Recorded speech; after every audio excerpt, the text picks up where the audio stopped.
So that'll lead us to the Burning River news story of the week.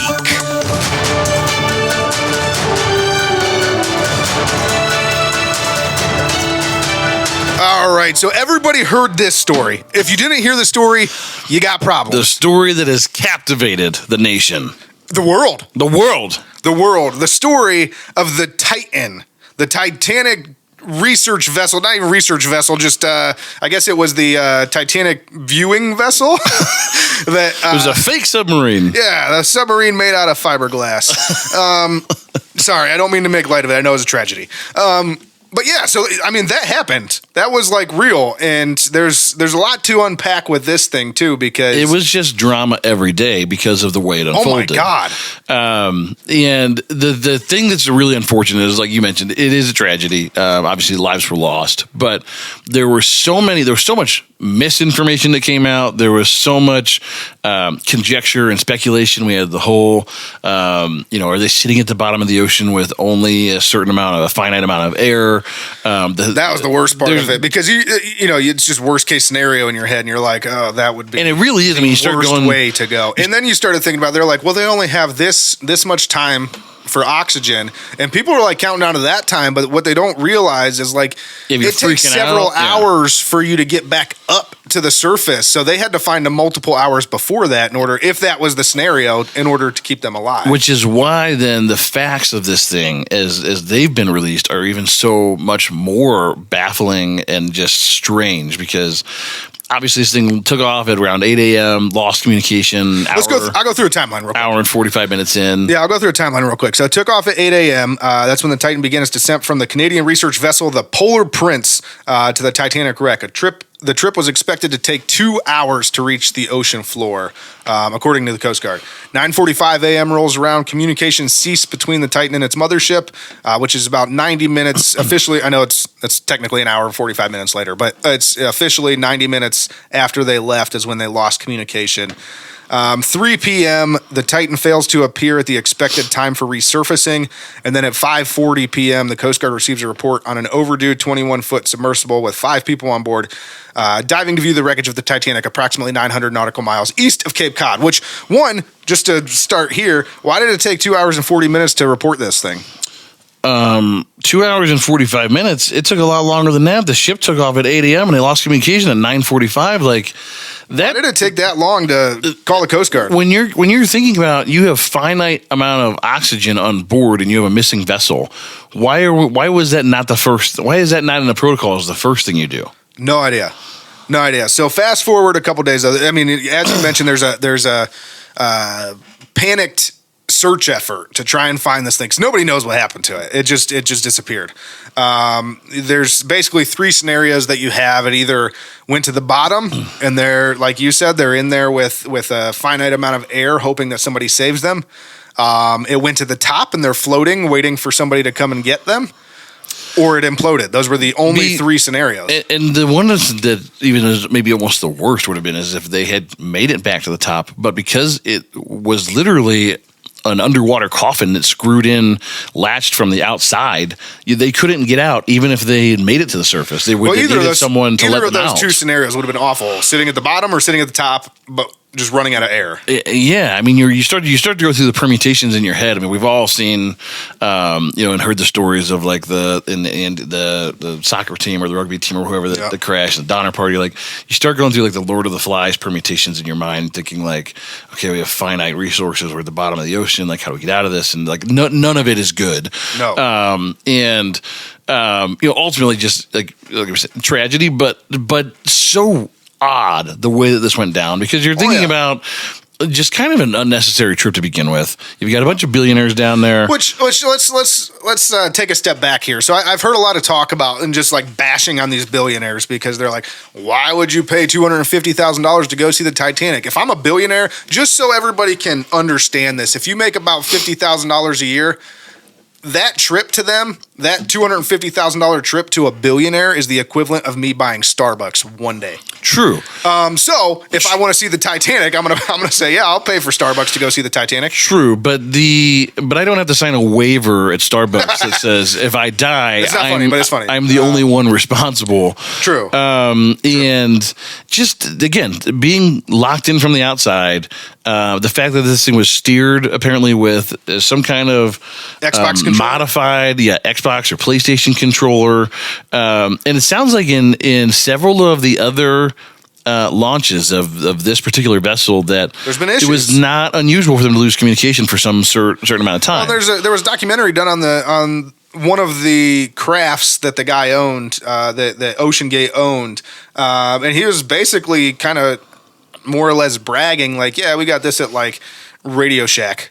Yeah, right. Like it's not stuff that's up to that you would think would be going to the bottom of the ocean. Well, and that's the thing, right? I mean, I think there were some people that had dropped out of the trip because they felt like it just wasn't safe. I mean, they thought that the way that the thing was crafted was potentially unsafe, and so again, just kind of bizarre that you would have these guys that are kind of masters of their domain that are spending all this money to go to the bottom of the ocean in a ship that clearly wasn't safe, and.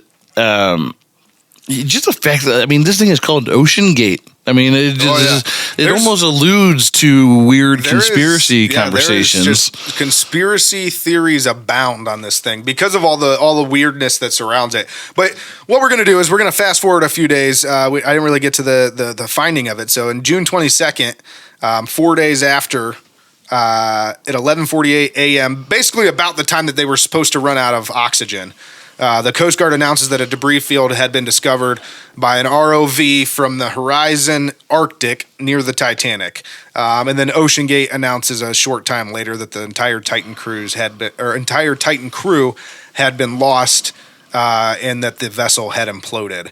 The worst part about this is after all of the craziness and the franticness and everybody wondering what happened and all these theories and this, that, and the other thing, multiple countries trying to help with this thing, millions and millions and millions and millions of dollars spent trying to find the crew, trying to find the vessel. The U.S. Navy comes in and says, oh, by the way, guys, about the time that you lost communication, right in that vicinity, we detected an anomaly that would indicate an implosion of a vessel. Yeah. Like, are you kidding me? And I understand. It's supposed to be the Navy vessel that reported this is a submarine that is a surveillance submarine that nobody's supposed to know where it's at, and they could possibly give up their position if they radio out and tell everybody that they heard this. But sometimes you just got to tell someone. I mean, ultimately, like, it's just one more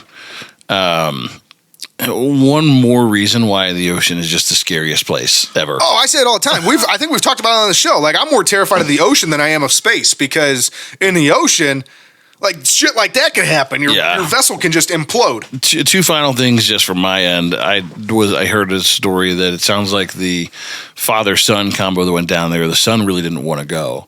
This part's real sad. Because it was Father's Day, like, felt like he owed it to Dad to be there and went anyway. So, like, just tragic on that front.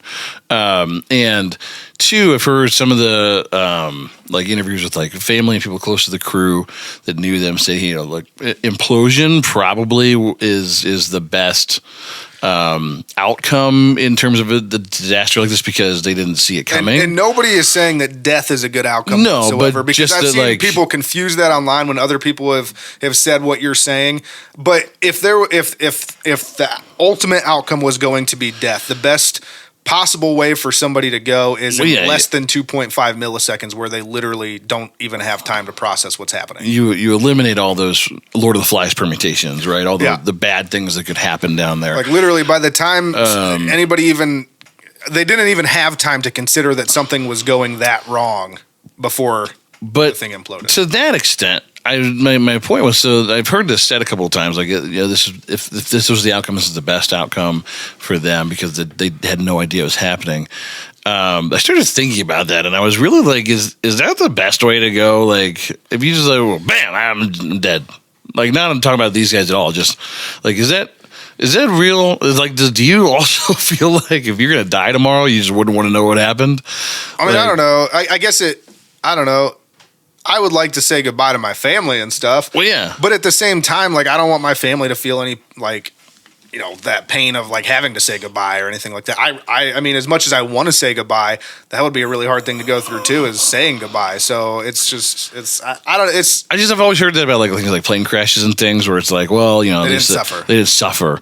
Which, like, that part's fair. Is it fair though? Like, that's what I'm asking. I think it is, because agnostic of the current situation. Just is that the best way to go? Just we have no clue. I don't know. Like, I feel like my brain would be so pissed. I'd be like, seriously, like your brain would cease. Yeah, but like, you'd probably like, in a situation like that, like you probably have a millisecond to process, and you're like, oh god. Well, it literally takes I'm gonna die. like 15 times the amount of milliseconds to process as it took for it to happen. So. I just don't buy that that's the best way to go.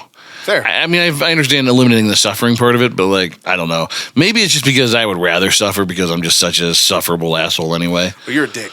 But yeah, so I mean, you know, prayers for the families that they can get over this and not get over. That's the terrible way to phrase that. Yeah, prayers well for done. the family that they get some relief and can find peace. And hopefully, you know, as much as I hate regulation in general. Hopefully they don't there's some way to regulate and not let vessels like this continue to go down, because like what are we doing that this thing wasn't checked out by multiple organizations to make sure that it was seaworthy, to the extent that they claimed it was seaworthy. Yeah, Titanic's a unique one too, right? Because it's so far down. People don't realize how far it's down there, man. The Titanic is down. I mean, the largest buildings in the world pale in comparison to like how far this thing is down close. In terms of size. So it's like you put 25 of them together, and like you're starting to get kind of close to the Titanic. Yeah, like it is well down there, and so I don't know what the future of oceanic exploration is, but it would seem to me that as careful as we are with everything else, it's shocking that we would let a submersible that was questionably made, steered by a remote control, and locked from the outside go down to the depths that they were attempting to go down to. Absolutely. So, but I guess it's, you know, I don't know, is it international water? Like, who even owns the regulation there? I really don't know that much of it. But again, prayers for the families. It's terrible tragedy, but just a bizarre story in general on top of that. Yep.